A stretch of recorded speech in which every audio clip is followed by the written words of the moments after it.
Good evening, ladies and gentlemen, and welcome to the Q4 and FY26 earnings conference call of Tata Chemicals Limited. Please note that this conference is being recorded. As a reminder, all participant lines will be in the listen-only mode, and there will be an opportunity for you to ask questions after the presentation concludes. Should you need assistance during this conference, please signal an operator by pressing star then zero on your touchtone phone. We have with us today R. Mukundan, Managing Director and CEO, and Nandakumar Tirumalai, Chief Financial Officer of Tata Chemicals Limited. Before we begin, I would like to mention that some of the statements made in today's discussion may be forward-looking in nature and may involve risks and uncertainties. I now invite R. Mukundan to begin proceedings of the call. Thank you, Darwin. Good evening and welcome everyone to our Q4 FY26 earnings call. And I'll start the discussion with a brief overview of industry and then our operational highlights across business and geographies. The demand scenario across geographies, global demand is expected to be broadly flat in the near term, constrained by weak macroeconomic conditions, and more specifically amongst all our products, just the soda ash excess capacity. The recent Middle East conflict has driven up the energy and raw material prices, increasing production costs across various parts of the world, especially other than US. Also, it has increased our shipping and transportation expenses. Despite these pressures, I think there is no clear evidence as of now at present of demand erosion, but however, a prolonged conflict could begin to weigh on demand. India continues to exhibit relatively robust demand growth with higher capacity utilization across all sectors. China and US are witnessing flat demand. Mainly in US, it's due to the reduced offtake in the container glass segment. The geopolitical risk and ongoing tariff uncertainties continue to cloud the global demand visibility. And this tariff uncertainty is mainly with respect to US-China tariff issues. While the pace of economic recovery is expected to be slow in the year ahead, we do believe solar glass and lithium carbonate are expected to continue to drive demand, especially since the world is expected, it would certainly pivot towards more renewable and more natural energy sources. And soda ash globally would be gaining from this growth in this segment. In terms of supply scenario across geographies, China inventories remain elevated. The market sentiment softened slightly during the quarter Q4. In addition to that, I think while several things happened, the Chinese units did begin to slow down and they carry out their maintenance work. One unit, which is about 800,000 Pu Blaze plant, sort of had an expiration of production permit and it has started to do maintenance work. We also know in US, one of the producers with 1.36 million ton capacity around has also mothballed this plant. Solvay, as we know, already had done about 180,000 tons of reduced production from their Spanish plant, and this process is only going to help us to balance the demand-supply equation. In terms of pricing, while in the month of March, there were certain corrections, what did happen towards the end of March, the prices saw a slight increase to compensate for energy and raw material prices and higher shipping cost. US domestic prices remained flat. China's spot export offers remained steady between 150 and 170, and this resulted in Southeast Asia prices remaining unremunerative, especially for the US producers. Overall, pricing is expected to remain range-bound and react to mainly the energy cost increases, which some of the producers may pass on. Now I will move to operational highlights. In terms of the consolidated performance, the revenue was down by 2% at 3,438 crores compared to previous year.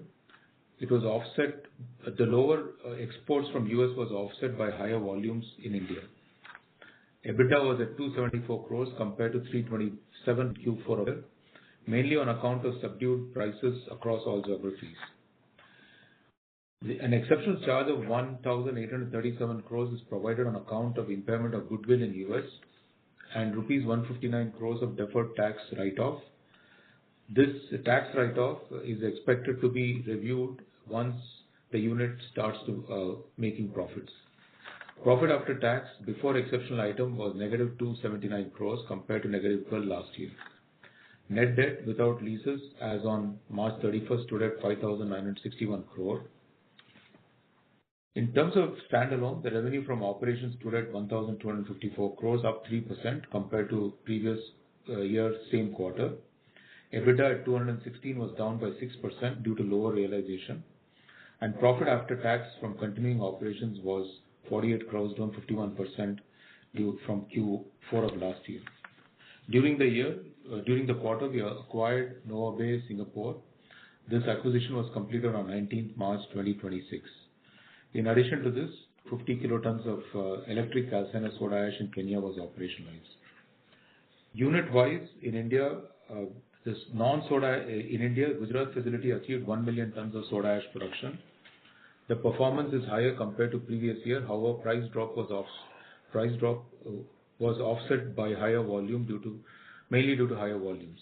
Drop in EBITDA is due to increase in fixed costs compared to previous year. US export volumes were lower and Southeast Asia market realizations were unremunerative. And I spoke about the impairment charge and the deferred tax write-off recognized in the books.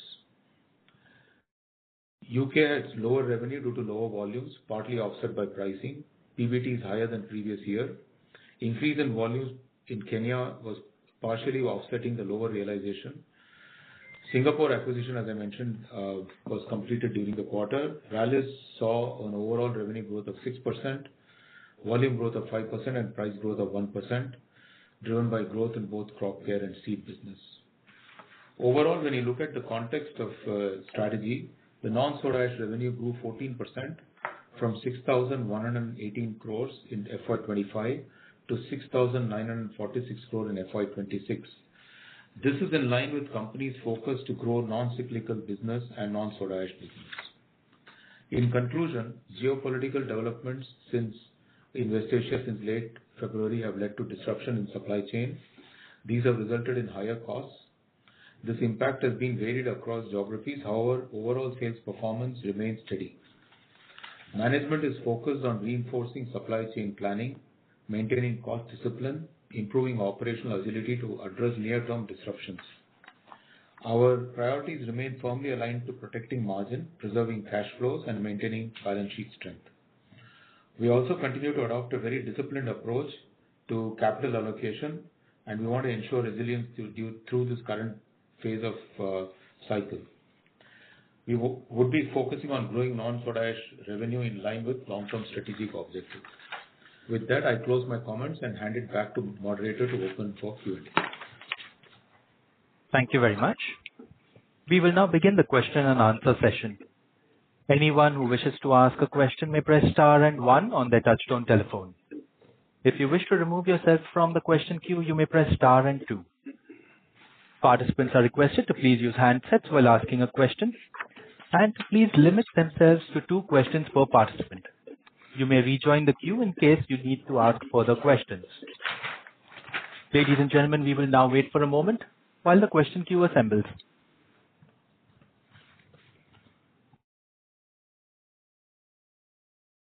Our first question comes from the line of Saurabh Jain from HSBC. Please go ahead. Hi, thank you for the opportunity. Can you please expand a bit on the disruptions that you're noticing because of the Middle East conflict? In particular, how is it impacting your raw material sourcing across your regions, and any outlook you would have that if the conflict stretches from here, can it materially impact your availability to procure your raw materials? Thank you, Saurabh. I think firstly, I would say that US operations remains largely insulated from this disruptions. The UK operation also largely is insulated because the key element for them is the brine which they wean from their own brine wells. In addition to that, they did see some increase in spike in the unhedged portion of the gas, but this is only a price issue, not an availability issue. And part of that price increase, we have also informed the customers and have also made the requisite changes there. With respect to India, India thankfully has been working with imported coal mainly from Indonesia, which is not disrupted. It's continuing as we speak. Of course, there's a movement in pricing for which we've taken a cost, for which we've taken price changes. Our biggest issue in India has been mainly the availability of imported limestone. While we have adequate stock, we've also moved to blended domestic and imported limestone, which is enabling us to run the unit well, and at least we don't see any big issues for the next 3 months. I would say amongst all the units, the one which probably we need to watch closely is the Kenyan unit, which depends on HFO. As of now, I think they've got about 40 days of supply. We are monitoring this closely, and the HFO comes from Middle East, and we need to ensure that we have alternate sources about which we're working through the system. So all in all, I think except for one key element, which is HFO, which is bought for Kenya, all other units are absolutely safe and sound from the input disruptions. The big issue for us, which we are trying to monitor, is while we have passed on the cost increases to customers, would any of our customers be under pressure in terms of the impact from this crisis? Up to now, we have not seen it in the marketplace, but we remain completely watchful on that account. Understood. Do you also have any ammonia needs in our domestic India manufacturing? Yeah, I think there has been a notification on ammonia. I'm glad you brought that up because while it is a very small quantity, it is nonetheless a quantity which is cycled through in terms of one tanker for every 15 days or so. And up to now, we have adequate supply. We are able to source from the market, but I think the fertilizer units have been advised not to supply to non-fertilizer users. We have written to government that this order is going to impact all of us. As of now, we are fine, but I think we are closely monitoring it, and we are also sure government will look into this. It's about 1% of the entire ammonia consumption in the country, and hence should not disrupt the fertilizer for the farmers. But at the same time, if this were made available to the industry as freely as it was before, I think we wouldn't have any issues with respect to any of our production challenge in India. Understood. That is very helpful. A related question will be that you talked about cost inflation you are noticing in different production facilities across the regions.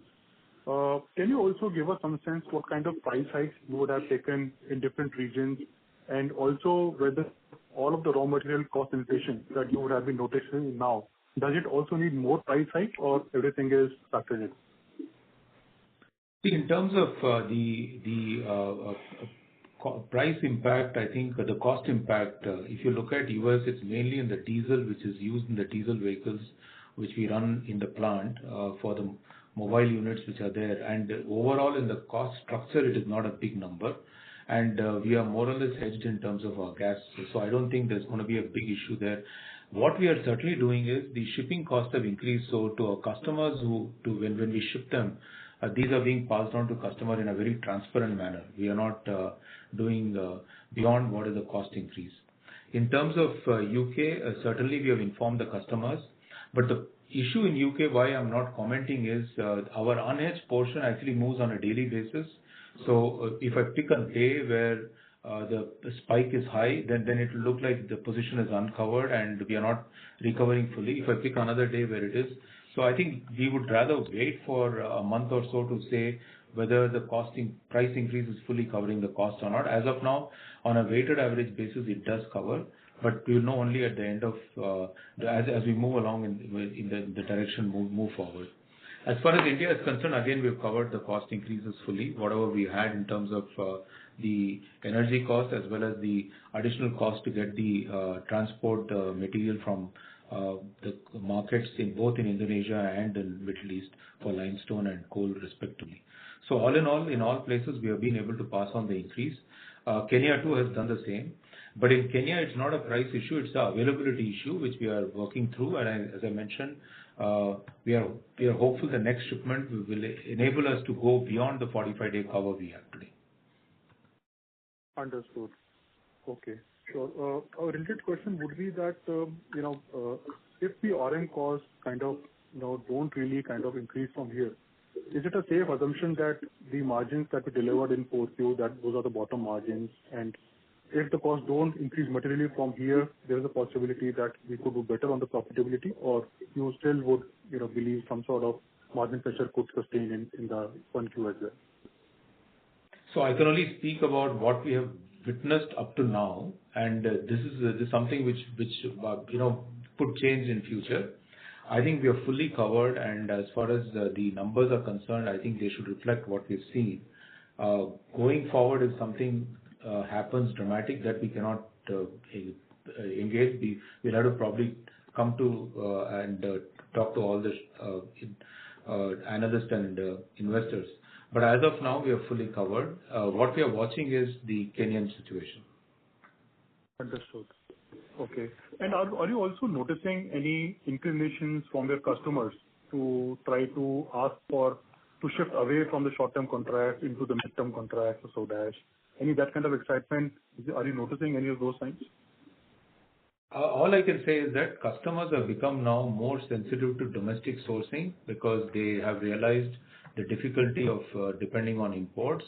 So we are witnessing, I can say, especially in India, those who were importing certainly have made requests to us to increase the allocation because their view is that going forward, they would like to reduce the dependency on imports while they will maintain a share of imports versus domestic supply. The realization that they would not want to take a risk on the imported material is a positive on the market front. Sure. Thank you so much and all the best. I'll join back with you. Thank you. Ladies and gentlemen, you are requested to please restrict yourselves to 2 questions only. You may rejoin the queue if you have any further questions. Our next question comes from the line of Sumant Kumar from Motilal Oswal. Please go ahead. Yeah. My question is for US. Sequentially, we have seen an improvement in EBITDA, okay, from loss to profit. So can we say this is because of you have cut down your export where you were making losses, and also if it is so, what is the mix of domestic sales for US and export mix? You're right. I think broadly you're attributing to not selling in the unremunerative markets, which today for us is mainly Southeast Asia. That is what has happened during the quarter. And regarding fuel cost, in this quarter, to what extent we have an impact because of higher fuel cost in the market across Europe? No, in terms of cost, I think we have no impact at all. I think because usually we have different levels of stock and different positions of hedging. For example, in India, we usually carry 3 to 4 months of stock. And I think that more or less would help us to work through. And I think if at all any increases will come through going forward. So we do know the coming shipments are going to be expensive. So we have actually spoken to customers and taken the corrective actions there. As far as US is concerned, as I mentioned, the gas is fully hedged, and I think we are keeping a watch on those prices. Our biggest issue continues to be in Kenya, where I think while we have a cover for 45 days, beyond that cover, I think we'll have to buy at the market rate, and the market rate has actually shot up quite a bit in terms of going up almost to 50 to 60%, which we are engaged with customers and have informed them, and we are dealing with this on a very transparent basis. Oh, thank you so much. Thank you. Our next question comes from the line of Vivek Rajamani from Morgan Stanley. Please go ahead.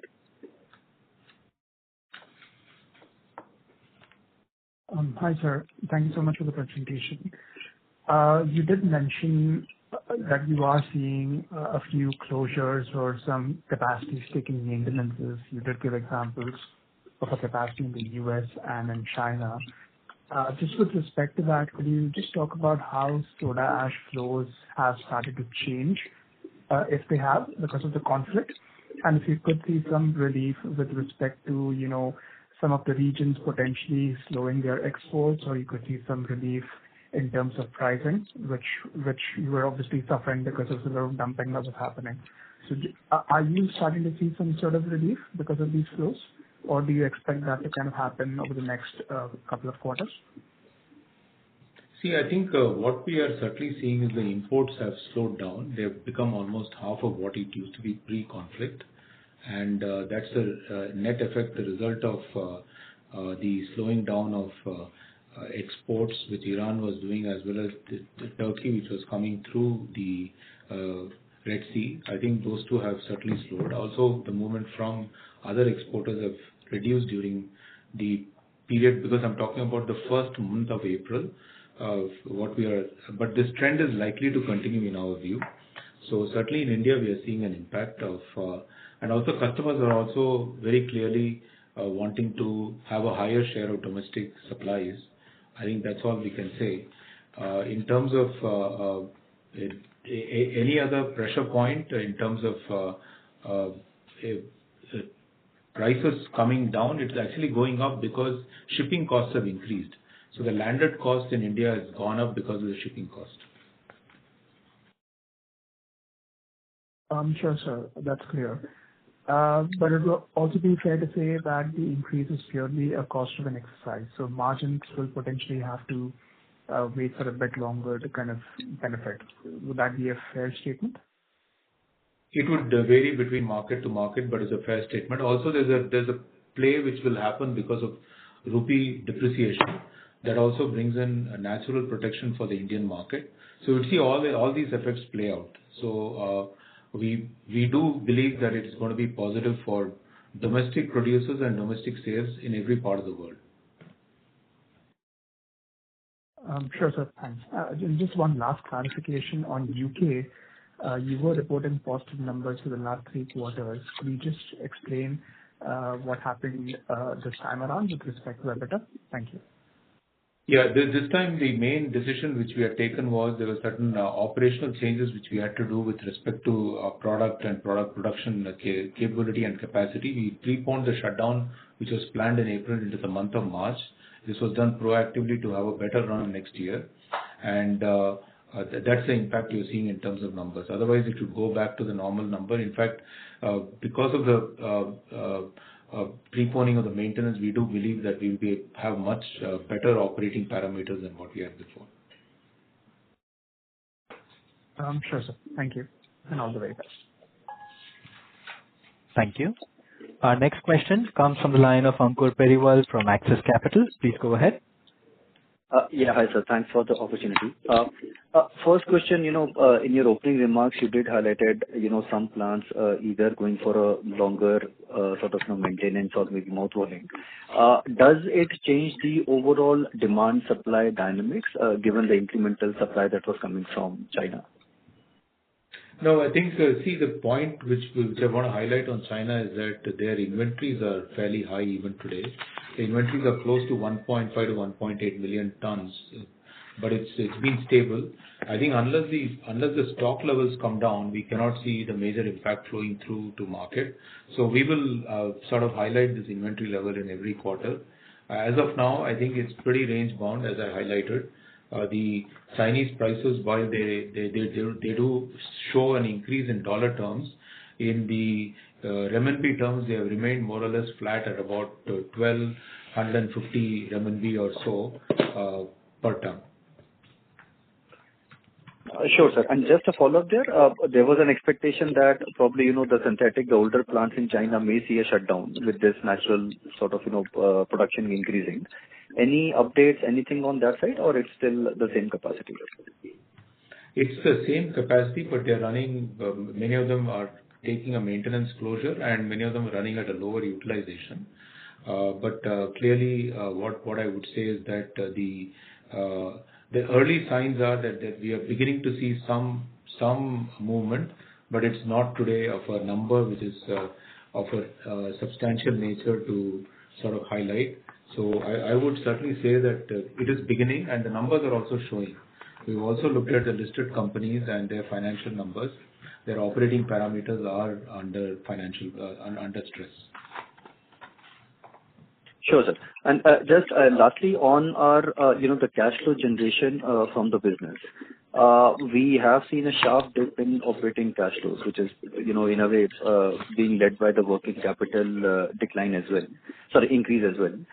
So any thoughts there? How should one look at, the cash flow generation across the businesses? Or is there any one entity which is impacting, the overall company's cash flows? So your comments over there. Thank you. No, I think fundamentally we have to ensure that we exit from unremunerative market, which we have done. I think barring for last quarter, we did do one shipment to Southeast Asia, which was unremunerative because there was already a pre-existing contract. Other than that, we have now stopped it, so we would only see this improve going forward. And also, since we are focusing more on domestic and the proportion is mostly higher with domestic, you would also find that the working capital cycle improve, and that should also release some cash. Sure, sir. That's helpful. That's it from my side. Thank you, and all the best. Thank you. The next question is from the line of Rohit Nagraj from 360 ONE Capital. Please go ahead. Yeah, thanks for the opportunity. The first question is in terms of the increase in operating cost, given that we are safeguarded from the inventory, but generally speaking, increase in the fuel cost as well as the logistic cost, what would be the increase in OpEx across our 4 facilities, given that if the new, high cost utilities come into play? Thank you. I can't give a specific number. All I can say is that the logistic cost on the output side is mostly a pass-through for customers because they do, it's part of the contractual arrangement which we have. Whereas the input cost increases is what I said, we've already transparently communicated to customers and passed on those increases. And in all the units, it's been more or less been at par with what our cost increase has been. Except in UK, where I said because of the fluctuating gas prices, we are not able to pin down, but on an average, it is fully passed on to the customers. Sure.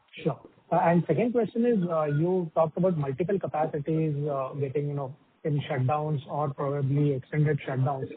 Has this happened particularly post the conflict, or was it, it happened before that? I mean, how, just to get understanding about what all capacities have been shut or how much capacity has been shut post-conflict, and the earlier was, I think, is not there in the system. Thank you. Yeah, I think most of them had initiated this process, I think, pre-conflict, or conflict is only broadly may have accelerated their decision. So I would not, because we are talking about a period in quarter where the conflict was, the visible effect started to show itself towards the end of March. So really, I think this was a pre-conflict issue.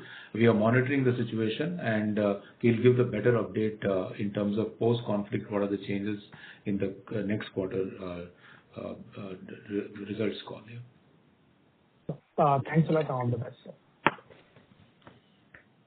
Thank you. The next question comes from the line of Arjun Khanna from Kotak Mutual Fund. Please go ahead. Sure. Thank you for taking my question. My first query is on our new capex plan. So we have enumerated almost 15 crores of additional capex. Could you help us with what kind of IRR we expect to generate on this project? These 4 projects? Sorry, I think if you look at the capacity expansion, which is the immediate, which is 100 crore, which is what will come on stream immediately in about 12 to 14 months' time. This return is expected to be in the upwards of 20%, which is our cutoff, and this is a debottlenecking on our current plant because we do believe with the current steam capacity we can produce more, and the market needs more every year. The precipitated silica plant is undergoing a detailed review in terms of various elements. But if this capex were to stay, this will be towards anywhere between 15 to 20% at the low end or 20% at the higher end. The Densash is actually repurposing of our existing plant. So but bulk of the expenditure is on repurposing, and this probably is going to be the least cost dense ash plant built anywhere, and we would be exiting after the decision is taken from our cement business, and will be using the same facilities to make dense ash. And Vallinokam, by the same token, again, is in the range of 20%. So all of them. Sir, just on the Vallinokam, if one looks at the intensity, it is almost capital intensity is 2x of that of Mithapur. So why would IRR be 20% unless the selling price is double? No, I think the big issue you know which I want to highlight is the in salt cost structure. Production Right. cost is one element, but the logistic cost is equally high. The freight, right. Freight. So what we will be saving in this is primarily the southern markets, and we have mapped out the southern markets can take easily So what we will probably have a slightly higher capital cost is more than offset by the logistic cost which we'll be saving. Sure. And we generally sell this to a group company, right? Tata Consumer. So in terms of our contracts, is it on a cost plus basis? I know in 2019, during the time of demerger, we had mentioned, has there been any change in the agreement since then? And what are we currently making on related party transactions? No, all this is a part of the same structure, and we are continuing to do exactly as it has been approved by the board, and our arrangements remain the same. And this has also been reviewed by the management of Tata Consumer, and which is one of the reasons we are going ahead with it. Sure. So, just to understand, for the iodized salt, we are looking at 15 to 20% IRR for these projects. Obviously, soda ash will be very remunerative. And just on the precipitated silica plant, so current HDS prices, and if you look at various grades, it seems to be at around 80 rupees a kilo. So I don't get how you'd be making 15 to 20% margins. Sorry, on precipitated IRRs. Yeah, again on the Cuddalore facility. Yeah, I think the big difference is that we are in South India, and silica is a very bulk commodity, and logistic cost is extremely high. We are the only unit which will be in South. Rest of the units are in Gujarat. There's a freight cost difference between them, and we are supplying only the tire industry. Sure. Maybe I'll take this later. Just a follow-up, and the last question is, given that we have taken a write-down of goodwill in the U.S., given soda ash prices, does that mean that logically we won't be undergoing any capex in the U.S. market? No, indeed, we had made it clear that our capex for the soda ash business is going to be only when the cycle returns, and we are very clear about it. And the capacity which we spoke about, dense ash, is a repurposing of the existing plant. Other than that, we have no other plans in terms of investment there. Our investments are fundamentally focused on non-soda ash businesses, which is bicarbonate, salt, and bromine, and various other chemicals. And that's what we are focusing, because the cycle is still not complete. Only when we get a very clear sign that the cycle is shifting is when we will start investing. And our net debt ex leases close to 6,000 crores. How do you see that play out over the next year? What capexes do we have lined up for FY27? Yeah, around 1,300 crores capacity for next year, Arjun. And next year we expect the debt to remain more or less similar levels, because the pressure on the business is there for next year also broadly. So we expect the debt to be more or less a similar level as current year March ending 26. You will not change too much. And capex? And what would be spending this 1,300 crores on? See, mostly on the maintenance capex we have in both Mithapur and US, plus some capex from Vallinokam, Silica, and some capex also in Singapore. We acquired a company recently. So broadly, the maintenance capex in all geographies, mainly Mithapur and US, and growth capex in South and Singapore. Sure. Fair. Thank you, and wishing you all the best. Thank you, Arjun. Thank you. The next question is from the line of Abhijit Akela from Kotak Securities. Please go ahead. Yeah, good evening. Thank you so much, sir. Just two from my side. One is with regard to the valuation review that was conducted for the US operations. Did that cover the mining rights assets also that are part of the US books? I believe those are fairly large amount. Yeah, I'll talk about that. See, in the US cap, there's no one. There's only a India concept. Yeah, there's only goodwill in the US books. So mining rights only in the India and the IFRS part here. So we only impaired the goodwill and not the mining rights. So $208 million is the impairment of goodwill, which is there. The mining rights remains intact. US cap, there's no mining rights. It's only goodwill.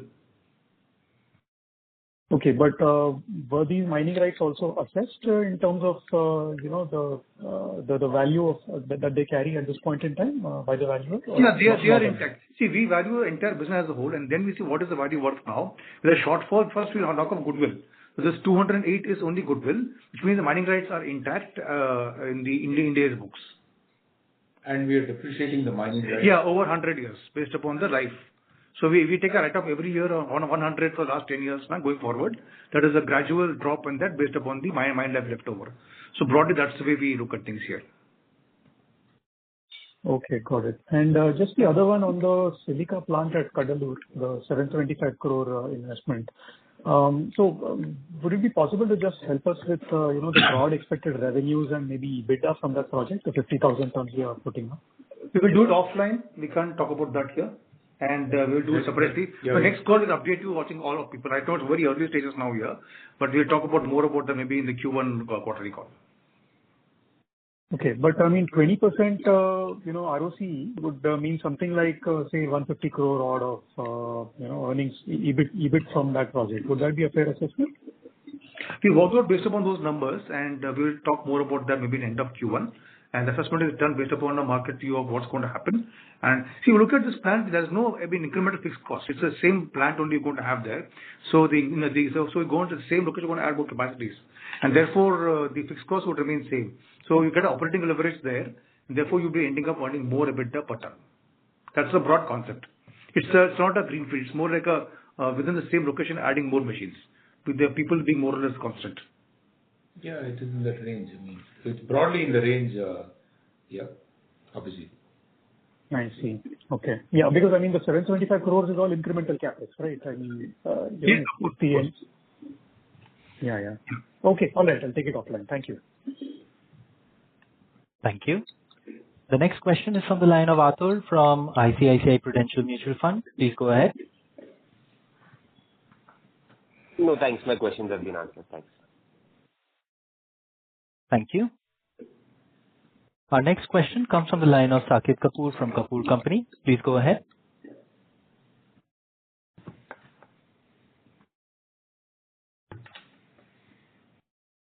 Saket, your line has been unmuted. Yes. Namaskar, sir. Hope I'm audible. Yeah. Yes, sir. Firstly, what are the signs of the incremental demand from the solar glass manufacturers, particularly some new capacities were anticipated to commercialize for the current financial year, and what's the outlook going ahead, especially from the solar glass? And then, sir, the update on the reinitiation of the anti-dumping duty, sir. What's the update on the same? This is my first question, sir. So I think the ADD is the thing which is being investigated along with the ADD is also safeguard duty, which will have quantity restrictions. That's what the government is looking at. Rather than just put duty on, they also want to get the quantity restrictions in place. The second piece is on the solar glass. I think it's safe to assume that when the solar glass units are running, we would be anywhere between approximately 7,500 to 10,000 tons of demand every month for the dense ash incrementally during the initial period. But we'll come back to the exact specific, how this demand is going to grow as each one of the units comes on stream. So, as per the program outlined by the solar glass manufacturer, what is the anticipated demand? Have you worked out a number on the same? I think the big corporates are coming with. Yeah. Which is the main reason we are doing this unit in the conversion of dense ash plant, cement plant to dense ash plant is to cover that demand. We do expect at least 50% utilization as it comes on stream, and the balance with the growth, which is why we are doing the repurposing of the cement unit. Okay. And sir, currently with the type of geopolitical scenario playing out and imported material hindrance, what kind of how have the imports been affected on a monthly basis from the other geographies into the country? Yeah, I think broadly one would say that anywhere between 70 to 80,000 ton or 1 lakh ton was the imports, depending on which month you pick up, and that has reduced to half right now. Okay, and those are supporting the domestic volumes and from the it is being supplied by the domestic players. That is how it is getting. That is what has happened. There's an increased focus on the domestic players, and we are supporting the Indian customers as well as we can from the domestic source. All the players are doing the same. And so in terms of this flue gas part of the story, how is the sodium bicarbonate demand currently shaping up, and what are our utilization levels in terms of the same? I won't have the exact number of what percentage of our output goes there. We increased our output from about 140,000 ton to 200,000 ton in India, which is fully sold out now. And with the increased production of power from coal-fired plants, this demand is going to continue to grow. And it's the biggest buyer is of course the NTPC, and we do work with them very closely.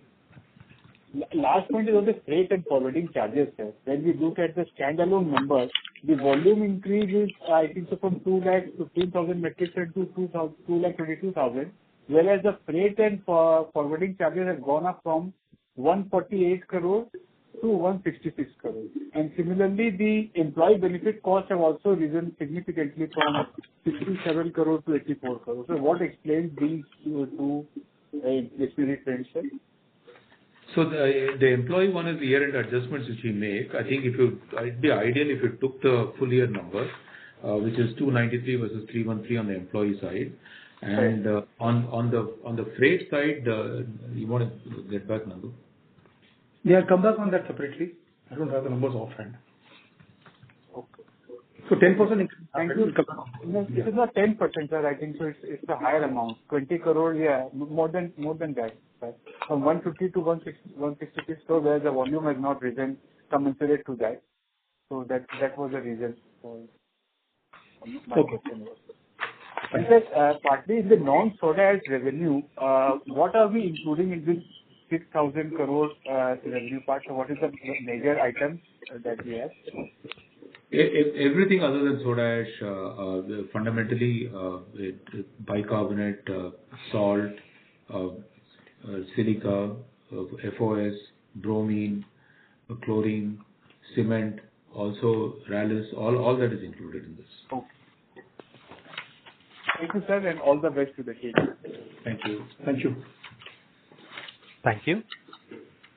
We have no further questions, ladies and gentlemen. I would now like to hand the conference over to R. Mukundan for closing comments. Over to you, sir. Thank you for joining the call today. It's been a difficult quarter and a difficult operating environment, but I think what we are focused on is disciplined execution, strengthening the supply chain responsiveness, maintaining strict cost and cash flow discipline, reinforcing the portfolio action in terms of moving towards a higher percentage of non-soda ash business. These actions taken over the next few quarters will improve further the outcomes in terms of margin and profitability. Our commitment to customer service and operational continuity, especially in the current times, remains very focused. Our long-term value creation remains one of the key top agendas which we have for that. We have an experienced team which is well positioned to manage the current uncertainties and continue to deliver sustainable performance for all shareholders. Thank you, and see you all for the Q1 FY27 results. Thank you. On behalf of Tata Chemicals Limited, that concludes this conference. Thank you all for joining us. You may now disconnect your line.